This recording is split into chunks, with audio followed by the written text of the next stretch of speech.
tongue. That's the word that keeps coming back to me while I sit with what Sasha wrote. In a city like New York, language is everything. You walk down a single block in Manhattan and you hear 20 different ways of speaking, 20 different tongues, all trying to cut through the noise. Sasha lives right in the middle of that. She's a fashionista, someone whose whole life is about communication, how a certain look speaks to people, how a brand tells a story without saying a word. So when she died for those few minutes and met the person she didn't just see a figure, she saw a bridge. She realized that the person standing there was someone who could speak to the whole world because he understood the tongue of every kind of person, the builder, the scholar, the skeptic. I'm Elsie. I've spent a long time sitting with stories like this one. Sasha's is special because she doesn't use the usual religious language. She describes what she saw through the eyes of someone who knows what it's like to try and reach people in a crowded, noisy world.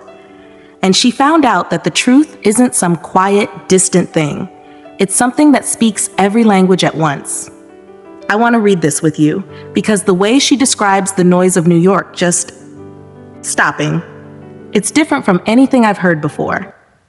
My knees hit the concrete first. That's the first thing I remember when it all started going wrong. The pavement in Times Square isn't smooth.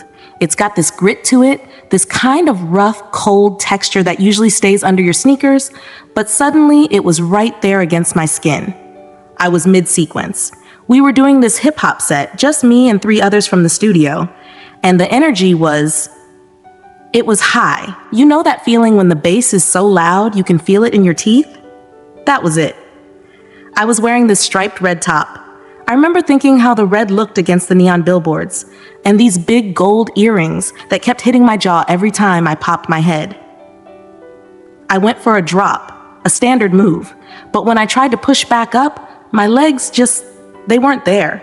It wasn't like I tripped. It was like the connection between my brain and my muscles just got cut with a pair of shears. I remember the look on the face of a guy in the front row.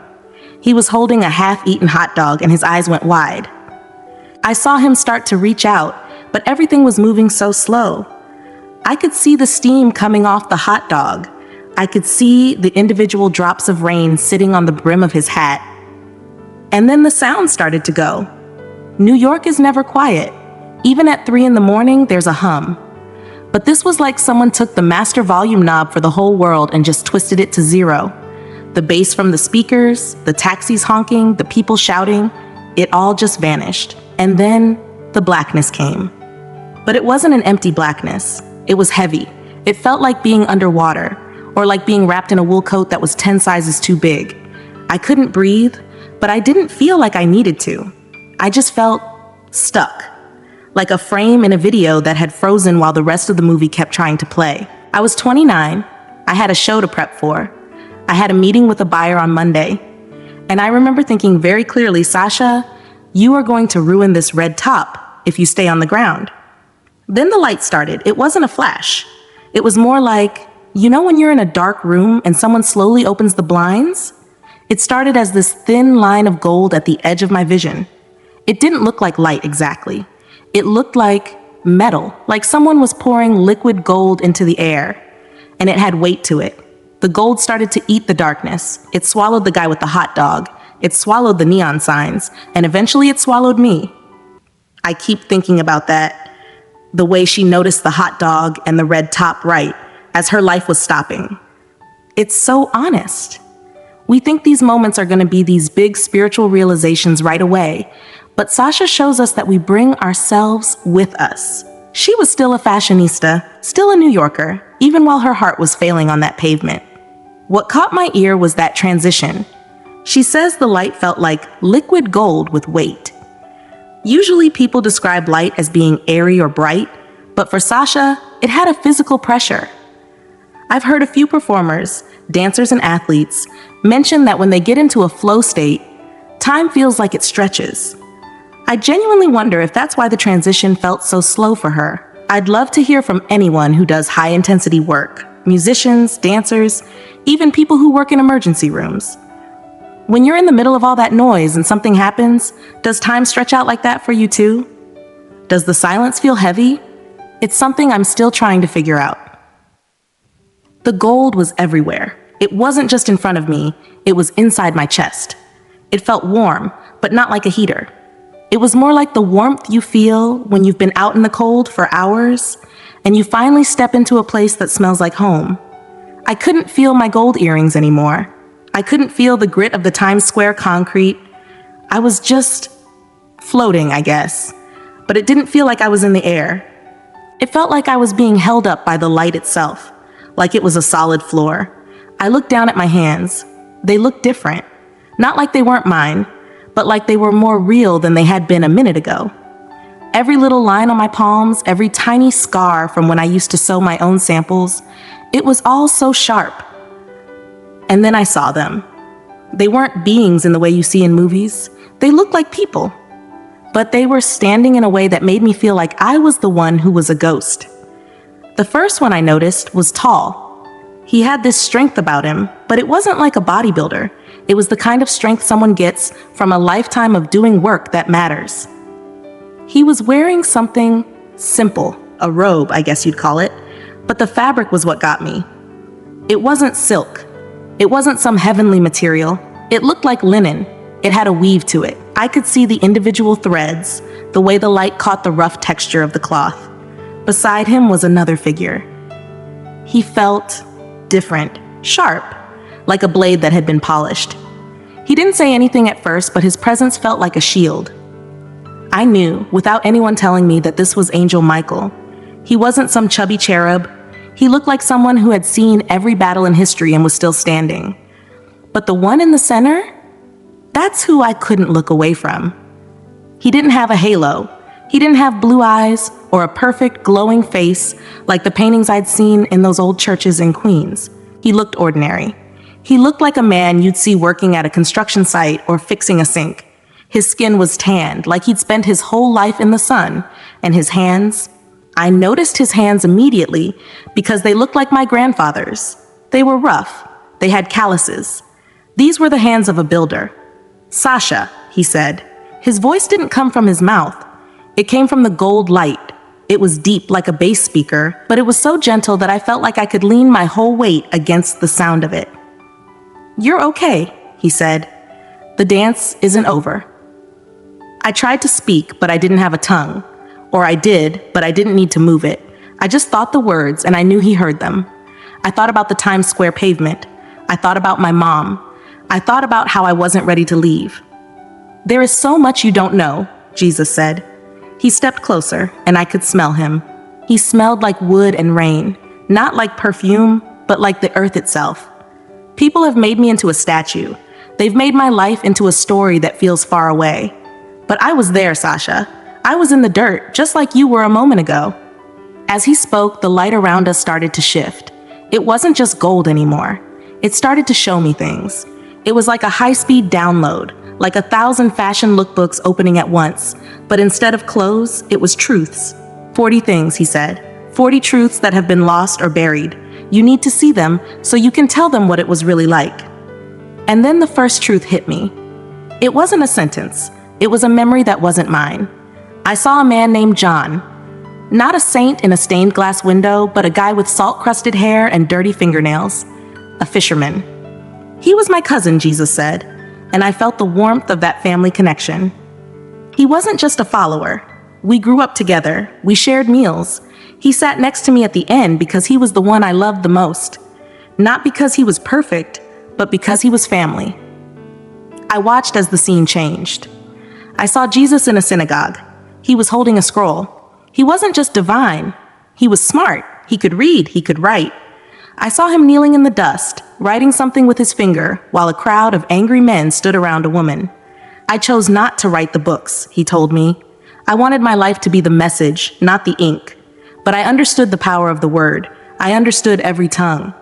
I felt the weight of it then, the realization that he wasn't detached. He wasn't a brand being managed from a distance. He was right there in the middle of the mess, just like I was in the middle of New York. I'm standing there, but I don't have feet. I mean, I can feel the weight of my body, but there's no floor, just that heavy gold. And he's looking at me Jesus is looking at me, and I can't stop staring at the seam of his sleeve. It's a flat-felled seam. It's the kind of thing you see on workwear, on heavy denim or canvas. It's built to last. It's not decorative. And that's when it hits me. Everything about him is functional. He's not dressed for a ceremony. He's dressed for a shift. You're looking at the cloth, he says. He's smiling, and he has these tiny lines at the corners of his eyes. Crow's feet, from squinting into the sun. I was a builder, Sasha. In my time, they called us tectons. It means a handyman, really. Someone who could work with wood, sure, but also stone. I knew what it felt like to have a back that ached at the end of the day. I wasn't some detached teacher sitting on a hill. He holds up his hands again. They're wide. The fingernails aren't manicured. They're short and blunt. I understood hard work, he tells me. Manual labor. I wasn't a statue. And then the truths start coming faster. It's like when you're scrolling through a feed and you're just absorbing everything without even trying. He starts talking about his family, and it's not the neat, holy family you see on Christmas cards. My family was right there in the middle of it, he says. People think I picked 12 strangers off the street, but at least 5 of them, maybe 7, were my relatives. James and Jude, they were my brothers, and they didn't even believe me at first. Can you imagine that, Sasha? Having a brother who thinks you've lost your mind? They were skeptical. They didn't become believers until after I came back. I'm trying to wrap my head around that. Jesus having family drama, it makes him feel so human, like someone I'd see arguing with his siblings in a bodega in Brooklyn. My brothers and my sisters, he continues, they were all part of the story. I had multiple half-siblings. James, Joseph, Simon, Judas, and sisters whose names the history books they didn't think to write them down. But I knew them. I knew their faces. Family is complex, even for me. Then he chuckles. It's a real sound. It's not a holy laugh. It's a guy who finds something genuinely funny. The 3 wise men, he says, shaking his head a little. Everyone puts 3 of them in the nativity scenes because there were 3 gifts, the gold, the frankincense, the myrrh. But the scripture never said how many there were. It could have been 2. It could have been 20. People like to make things symmetrical, Sasha. They like to make them pretty. But history is rarely pretty. He looks at me, and his eyes get a little more intense. Even my name, he says. It wasn't a choice my parents made over dinner. The angel Gabriel specifically told Mary to name me Jesus. It was a designation. It had a purpose before I even took my first breath. I feel this vibration in the light. It's like the bass from the Times Square speakers is back, but it's coming from inside the truths he's telling me. Bethlehem, he says, and suddenly I see this small, dusty village. It's not a little town with a star over it. It's a real place. It smells like sheep and charcoal fires. It means house of bread. It was a prophecy, Sasha, because later I would call myself the bread of life.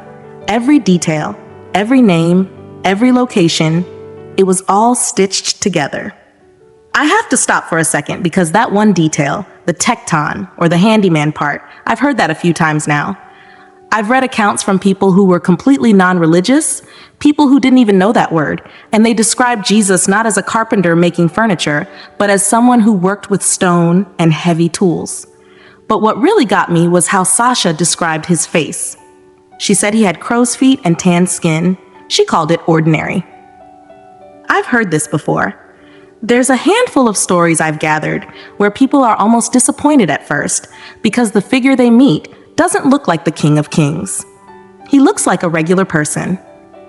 There's an old prophecy in Isaiah that says he would have no special beauty to make us notice him. I keep wondering why our world is so obsessed with making him look like a model or a movie star. Sasha sees it through her fashion lens. She knows how much work goes into making something look perfect. And here she is, meeting the most important figure in history. And the thing that strikes her is that he looks like someone who's had a long day at work. It makes me think that maybe the ordinary look was the whole point. He was trying to be reachable. Someone in the comments a few weeks ago mentioned that they always pictured Jesus as having this glowing, perfect skin. And I remember thinking, if he was walking through the desert and working with stone, his skin would be rough. Sasha's story adds to that. It makes the whole thing feel more like a physical reality and less like a myth. The light shifts again. It's getting warmer, but it's also getting harder to stay in. I can feel my body back in New York, even though I'm still here. I can feel the cold air hitting my skin, but I don't want to go back yet. Jesus leans in. He's standing so close now that I can see the texture of the linen robe again. It's a heavy weave, maybe flax. I grew up in the trade, he says. I learned it from Joseph. He wasn't just a father figure. He was my teacher. I understood what it was to build something from nothing, to see the potential in a pile of rocks or a piece of timber. That's how I saw people too. He looks at Angel Michael, who's still standing there like a statue made of light. Michael doesn't move, but you can feel the air around him hum. I wasn't emotionless, Jesus says, and his voice gets a little lower, a little more personal. People depict me as this stoic figure who never got angry or never cried, but I felt everything. I felt anger at the temple when people turned prayer into a business. I felt grief when my friends died. I felt joy at a wedding. Emotions aren't a weakness, Sasha. They're a reflection of the heart. He mentions the wedding in Cana, and I see it. It's loud. There's music, drums and flutes. People are dancing, and they're sweaty and happy. My first miracle, he says, and he smiles like he's remembering a good party. It wasn't some grand world-changing thing. It was an act of compassion for a family that was about to be embarrassed. They ran out of wine. In that culture, that was a huge social disaster. My mother knew I could help, and I did. I turned water into wine. He looks at me, and I can tell he's waiting for me to ask the question that's in my head. Yes, he says, before I can even think it. It was real wine, fermented, the good stuff. I wasn't about prohibition, I was about life.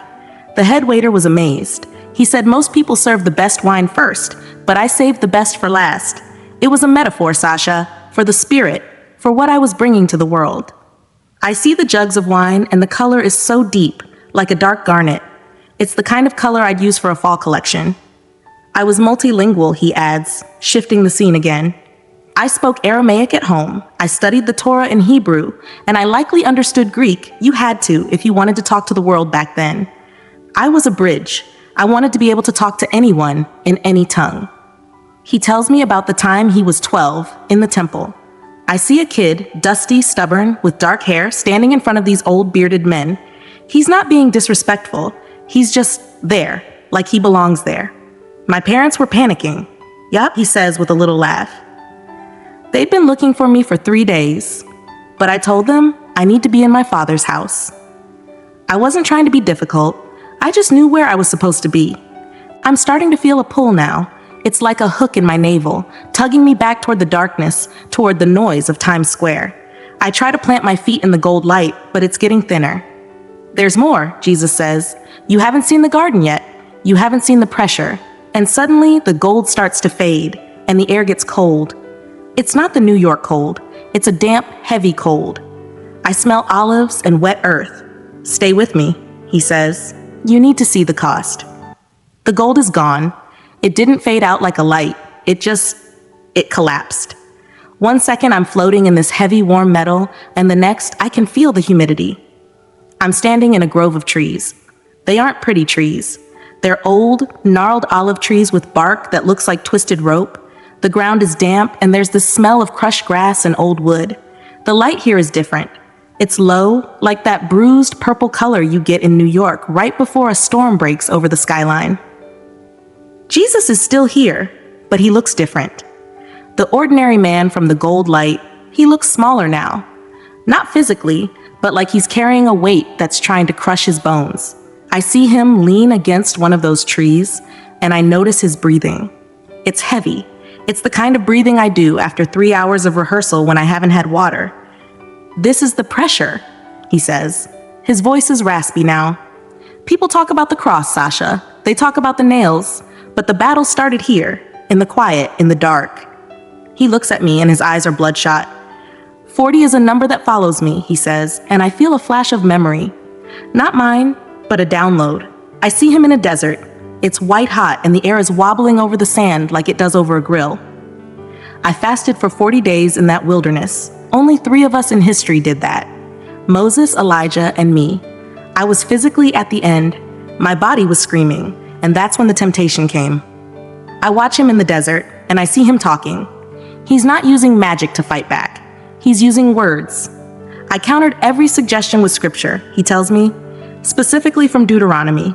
I didn't use power, I used understanding. Spiritual strength isn't about how much you can lift. It's about how much truth you can hold on to when everything else is gone. The scene shifts, and suddenly, I'm not in the garden anymore. I'm in a dusty street, and there's a crowd. I see a girl, maybe 12 years old, lying on a mat. She's blue, she's dead. I didn't just resurrect metaphorically, Jesus says, and his voice is back to that deep bass, echoing through the vision. I literally brought 3 people back: Jairus' daughter, the widow of Nain's son, and Lazarus. Each time, it was a demonstration. I was showing them that death isn't the end of the movie. It's just a scene change. I see him call Lazarus out of the tomb. I can smell the rot, and then I can smell the life. It's like a jolt of electricity hitting the air.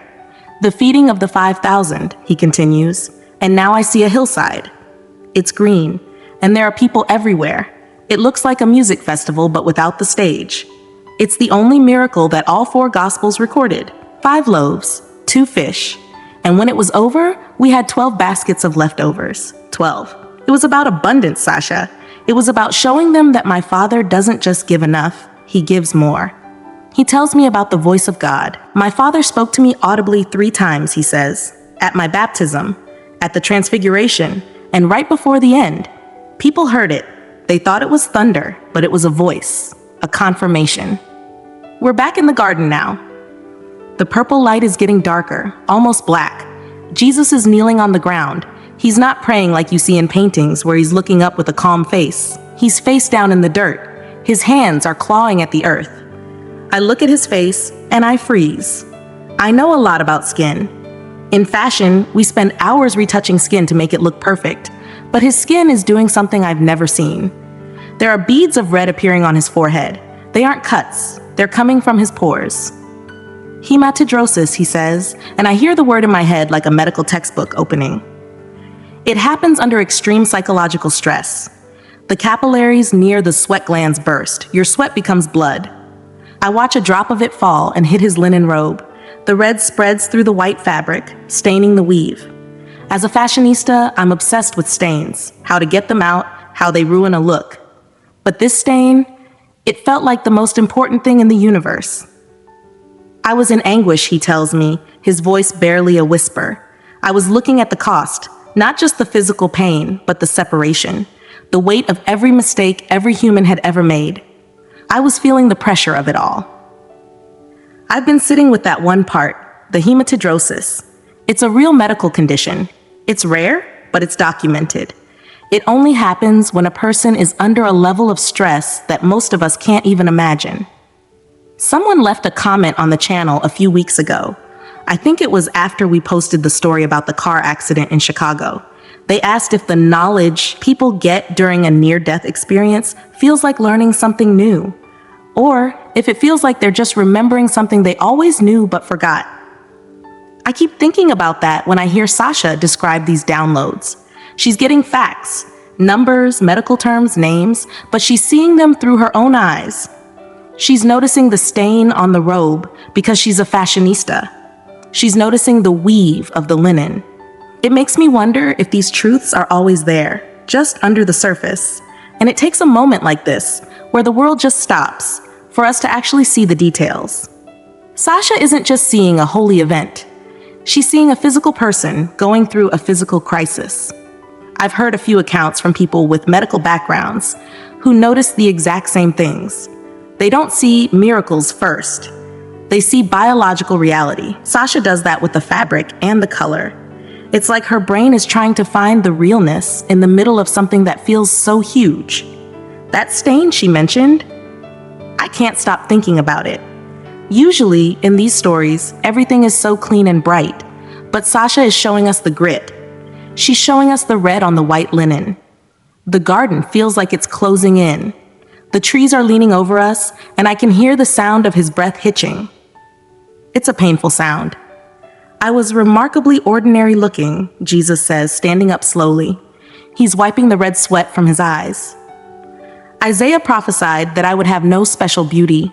That's why Judas had to kiss me to identify me in the dark. If I had been glowing or looking like a king, he wouldn't have needed to do that. I looked like everyone else. He looks at me, and even with the blood on his face, there's this look of, I don't know, it's not pity. It's more like he's seeing my whole life. Every runway show I ever stressed over, every time I felt like I wasn't enough. I had sisters, Sasha, he says. People forget that. I had a family that walked the earth. My line continued through my brothers and sisters. Their descendants might be walking past you in New York right now. A living connection to my human life. He starts to walk, and I find myself following him, even though I don't have feet. We're moving toward a light, but it's not the gold light from before. It's a harsh white light. It feels like the flash of a camera, but it doesn't stop. The sign on the cross, he says, it was written in Aramaic, Latin, and Greek. Jesus of Nazareth, King of the Jews. The letters INR you see in art, that's just the Latin part. I wanted everyone to be able to read it. I wanted it to be clear in every tongue. I see the cross now. It's not smooth wood. It's rough-hewn. It's got splinters. It looks like something a builder would recognize as a waste of wood, but here it was being used for this. Crucifixion wasn't unique to me, he tells me. The Romans did it to tens of thousands. It was a method of intimidation. My significance wasn't in the way I died. It was in who I was and what happened after the stone was rolled away. He mentions the burial. Isaiah predicted it centuries before, he says, that I would be buried in a rich man's tomb. And that's what happened with Joseph of Arimathea. Even my death followed a pattern. Even the grave had a purpose. He talks about the Roman seal. They used 3 levels of protection, he says. A giant stone, a guard, and an official Roman seal. Breaking that seal meant certain death. They were so determined to keep me in that dark place. But you can't seal up the light. I feel the white light getting stronger. It's starting to hurt my eyes now. It's different from the gold. It's aggressive. It feels like it's trying to push me back. I wasn't a ghost afterward, Jesus says, and his voice is getting louder, like it's trying to compete with the light. I had a physical body. I ate fish with my disciples. I told them to touch my wounds. I wanted them to know I was still here, still real, still human. He looks at me one last time in that garden. My final command was simple, he says, go and teach. It wasn't about building a religion, Sasha. It was about spreading a message of transformation, showing them that love is the only thing that actually lasts. I try to reach out. I want to touch the linen of his robe one more time, just to be sure it's real. But my hand goes right through it. The garden is turning into white noise. The smell of olives is being replaced by the smell of antiseptic and old coffee. Wait, I think. I'm not ready. You have the facts, he says. Now you have to be the witness. The white light wasn't like the gold. It was, I don't know, it was sharp. It felt like a needle. I didn't wake up all at once. It was more like I was being dragged back into a body that was too small for me. I could feel the coldness of the hospital room first. That sterile, refrigerated air that they have in those places, and the smell, bleach and that weird metallic scent of blood and electronics. She's stabilizing, a voice said. It sounded like it was coming from inside a tin can. I tried to open my eyes, but the lids felt like they were taped shut. My chest, it felt like a truck had parked on it. I found out later they'd used the paddles on me twice. My ribs were bruised, and my heart felt like a muscle that had been squeezed until it almost gave out. I remember the first thing I actually saw when I managed to get my eyes open. It was the ceiling. Those white acoustic tiles with the little black dots. I stared at those dots for a long time. I was trying to count them. I was trying to find the pattern, the way I'd been looking at the pattern of the truths Jesus showed me. Wait, I should have told you about the prophecy. It came to me right as I was waking up, like a final flash before the door closed. I saw a man named Simeon. He was old and he was in the temple and he was holding a baby. He looked at the mother, at Mary, and he told her that her child would cause the rising and falling of many. But then he said the part that stuck in my throat. He said a sword would pierce her soul. I saw her face as he said it. She didn't look scared. She looked like she already knew. Then a nurse was leaning over me. She had a blue mask on, and her hair was pulled back in a tight bun. I remember looking at the fabric of her scrubs. It was that cheap polyester blend stuff, scratchy. I thought about the linen Jesus was wearing, the rough, honest weave of it. Everything in that hospital room felt thin, like it was made of paper. It's been 9 days now. I've been home for 3 days. My apartment in Brooklyn is quiet, which is weird. I usually have music playing the second I walk in, but I haven't turned the speakers on once. I just sit on my sofa and look out at the skyline. I still have the striped red top I was wearing. It's in a plastic bag in the back of my closet. It's got a tear near the shoulder where they cut it off me, and there's a stain from the Times Square pavement. I can't bring myself to throw it away, but I can't look at it for too long either. It's a reminder of the ordinary world I almost left behind. My chest is still sore. Every time I take a deep breath, I feel that pull in my ribs. But the thing I keep doing, I keep reaching up and touching my gold earrings, the ones I was wearing when I fell. They feel different now. They feel heavy, like they've absorbed some of that liquid gold weight from the vision. I'm 29, I'm supposed to be back in the studio next week. They want me to finish the spring line. But how am I supposed to care about the look of a garment when I've seen the texture of a man's hands who built the world? Jesus said I was a witness. He said I had to tell people that he wasn't a statue, that he was a builder, that he spoke every tongue. I walked past a church yesterday on my way to the pharmacy. There was a painting out front, one of those classic ones with a pale Jesus and blue eyes. I stopped and just looked at it for a minute. I wanted to laugh. It was so wrong. It was so polished. It didn't have any of the grit. It didn't have the crow's feet or the tan skin or the smell of wood and rain. I don't know how to tell my friends. They're all into the New York scene, you know? They talk about brands and labels and who's wearing what. If I tell them I saw Angel Michael and that he looked like a soldier who'd been through 1,000 wars, they're gonna think the lack of oxygen did something to my brain. But I know what I felt. I know the way the light had weight. I'm sitting here now and I'm looking at my own hands. I'm looking at the calluses from my sewing needles.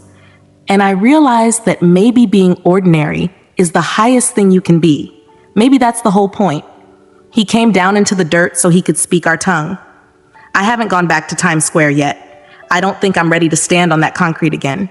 Not until the soreness in my chest goes away. But sometimes, when the sun hits the window just right, the light in my living room turns that specific shade of gold. And for a second, the noise of the city just stops. And I'm back there, staring at the seam of a linen robe, listening to a voice that sounds like home. What stays with me from Sasha is how she used the only words she had, words from her world of fashion and textures, to describe something that usually gets wrapped in a lot of churchy language. She didn't see a radiant being. She saw a man in a linen robe with a specific kind of seam. She noticed the way his skin was tanned and his hands were rough. It makes me think about the word tongue. Sasha is a New Yorker, she's an artist, and she heard him in a way that made sense to her. It's like she found a bridge between the high-pressure noise of Times Square and a very physical, very human reality. I've been gathering these stories for a long time, and I've noticed that people from different lives often bring their tools with them. A doctor sees the biology, a builder sees the construction, and Sasha, she saw the look and the feel, and she found out that the most important thing in the world is actually quite plain. But I can't stop wondering, if your life looks nothing like hers, if you're not an artist, if you're not living in a noisy city, would you describe that same moment completely differently? Or would you land on the same ordinary details? I genuinely don't know. If this story raised a question for you about the words Sasha used, about what happened on that pavement, or about how you describe the same moment, I want to hear it. It's the kind of thing that shapes how I listen to the next story. So please tell me. I'll be thinking about those gold earrings for a while. The way a tiny physical object can suddenly carry the weight of everything you've learned. Until the next story, I'm Elsie.